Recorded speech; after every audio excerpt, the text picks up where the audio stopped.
Salut, c'est Marie, prof de SPSVT sur Nouvelle Classe et aujourd'hui on va voir ensemble la cellule musculaire.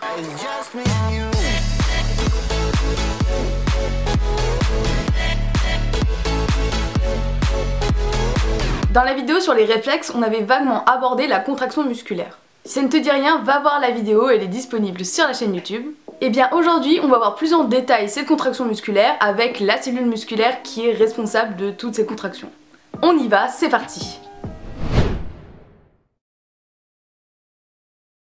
Avant de s'intéresser à la manière dont le muscle se contracte, on va déjà voir de quoi est composé le muscle avec la cellule musculaire.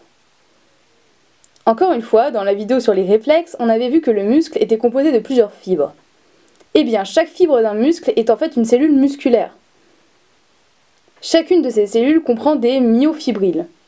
Ces myofibrilles, qui sont en quelque sorte des petites fibres, sont composées de sarcomères, dont on a encore une fois parlé dans la vidéo sur les réflexes. C'est l'unité qui va être responsable de la contraction. En effet, les deux protéines composant le sarcomère sont l'actine et la myosine, et ce sont elles qui permettent la contraction. Maintenant que l'on a vu la composition de la cellule musculaire, on va voir comment la contraction a lieu. On l'avait vu, un mouvement, qu'il soit volontaire ou non, est engendré par l'arrivée d'un potentiel d'action au niveau de la cellule musculaire. Ce potentiel d'action entraînera la fixation de l'acétylcholine sur la cellule musculaire. Au niveau cellulaire, ce qui va provoquer la contraction, ce sont les filaments d'actine et de myosine qui vont se déplacer l'un par rapport à l'autre en glissant, un peu comme une éponge sur une surface savonneuse. À l'échelle cellulaire, cela ne change rien, mais si on regarde le muscle en entier, car toutes les cellules vont avoir ce phénomène de glissement des filaments d'actine et de myosine. Mais qu'est-ce qui provoque exactement ce glissement? Que se passe-t-il entre la fixation de l'acétylcholine sur la cellule et le glissement des filaments? La fixation de l'acétylcholine va entraîner la libération d'ions calcium par les canaux calciques. Les ions calcium vont permettre de libérer un site de liaison sur l'actine. La myosine, qui sera couplée à l'ADP plus phosphate inorganique, va donc se lier à l'actine. L'ADP et le phosphate inorganique vont se désolidariser de la myoglobine, entraînant un changement de conformation.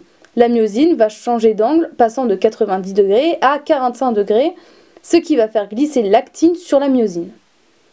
À la fin du glissement, une molécule d'ATP va se lier à la myosine, ce qui va casser sa liaison avec l'actine.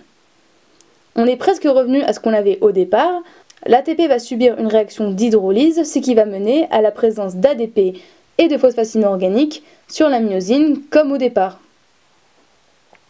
Revoyons ensemble le mécanisme de la contraction au niveau de la cellule musculaire. La première étape est l'arrivée d'un potentiel d'action qui sera converti en acétylcholine dans la synapse. Cette acétylcholine va se fixer sur la cellule musculaire, ce qui va entraîner la libération d'ions calcium dans le sarcomère. Les ions calcium vont rendre disponible le site de liaison de l'actine, protéine composant la cellule musculaire. La myosine, la deuxième protéine de la cellule musculaire, qui sera couplée à une molécule d'ADP et de phosphate inorganique, va se fixer sur l'actine. L'ADP et le phosphate inorganique vont se désolidariser de la myosine, qui va changer de conformation. Elle va passer d'un angle de 90 degrés à 45 degrés, ce qui va faire glisser l'actine sur la myosine. Cela va se produire dans toutes les cellules musculaires, ce qui va provoquer un raccourcissement du muscle et donc une contraction.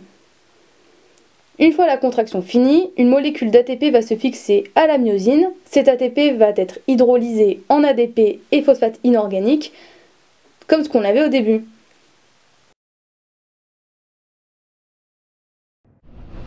Et voilà, j'espère que tu as tout compris à la contraction musculaire. Sur novelleclasse.com, je t'ai préparé un exercice sur une maladie qui joue sur ce mécanisme. Cet exercice est vraiment important pour la compréhension du cours, du coup je te donne rendez-vous tout de suite sur novelleclasse.com.